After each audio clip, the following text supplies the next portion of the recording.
Very, very big game against one of the best players in the state, Kaden Feagin.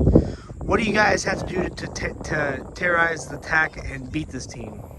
We've got to play assignment sound football. We've got to make sure we remember to read our keys.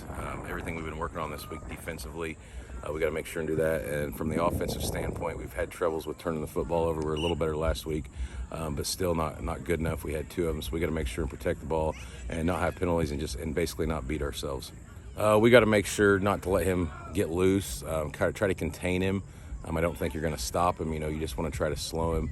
We've been talking about trying to corral him, if you will, and make sure we get lots of bodies to the football. And if one guy's there, it's going to probably take more than one to take him down. So like I said, we've got to rally to the football and make sure we're all there ready to make a play.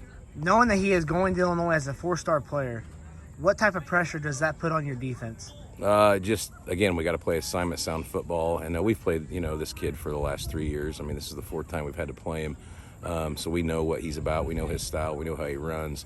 Again, we've just got to follow the game plan, make sure our defense is assignment sound, and rally to the football. And like I said, get a lot of bodies around him because, if the first guy misses, we got to make sure and have somebody there to, groups of guys to make sure to bring him down. Bryant, you guys are currently 1-2 in the season, going against a 2-1 ALAH team tomorrow night. One of the best players in the state of Illinois, Kaden Feagin. What do you have to do to defeat him tomorrow? I feel tomorrow we got to step up our defensive game. We've been working on defense all week, scouting out plays, scouting out their formations, pretty much knowing what they're going to do down to a T, and I think that's what will help us stop them at the best this week. I feel we got to get good outside contain and then just make sure we stuff the middle with our 2 middle inside backers. Definitely wrapping him at the legs instead of trying to tackle high because he'll just keep going if you grab him up high.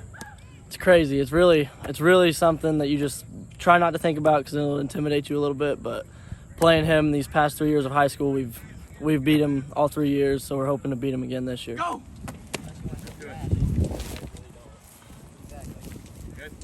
Here we go. Rotate. What type of win for your conference, not just that, but just for your overall record, would this mean to the program?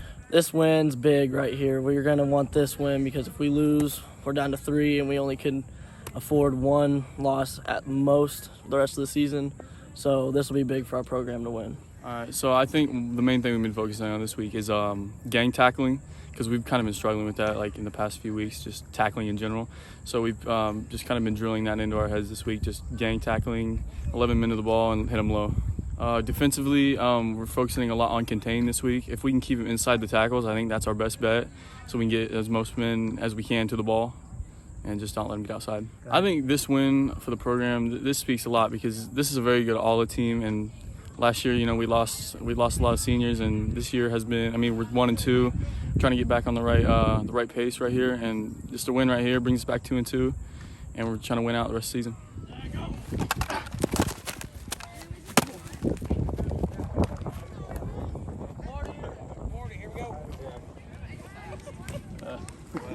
I think he was worried about whoever was ready. Yeah, he about got smoked. I expect a lot like we had last week. We had 1 home game. The crowd was great. It's always great to be able to play at home. I think that's a definite advantage.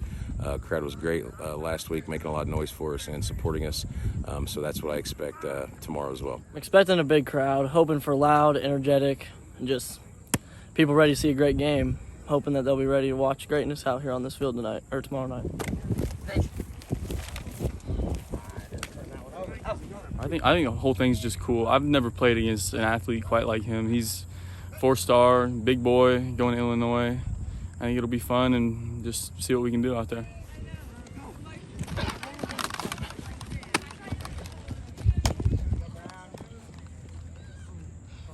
So we are in tight, okay, and then we're just going to run red skin right. Make sure that we're blitzing like we're supposed to. Tight right, red skin right, okay? One right.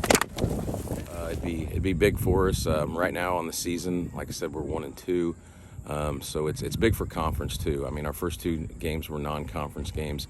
We weren't able to get those, and then we kind of turned our focus towards the conference part of the season. We were able to get our first one last week, so coming into week 2, this is another tough test for us against a really quality team and a quality player. But it's more than just him. They are a good team overall. They've got a lot more skill kids. Got a good offensive line, and he does a good job of distributing the ball as well. So it would be a big win against, I think, a very quality conference opponent. Down tight in here. We're going to split Harmon. Harmon, you're split, okay? All right, and then we're going to flash right read, okay? On. Two on two, ready? Knows what's going on. What happens if the motion goes, and this is number 4, and the motion goes here? What are we thinking now? What is it though? Redskin right, correct? Now, they can flip out here to this, all right, but make sure we understand when they're induced, quarterback power, we see the motion come, more than likely Redskin. Does that make sense? Out of this formation. So if we get no motion, watch the power. We get motion, watch the Redskin. It's on 3. 1, 2, 3, fire. Punters, kickers, snappers.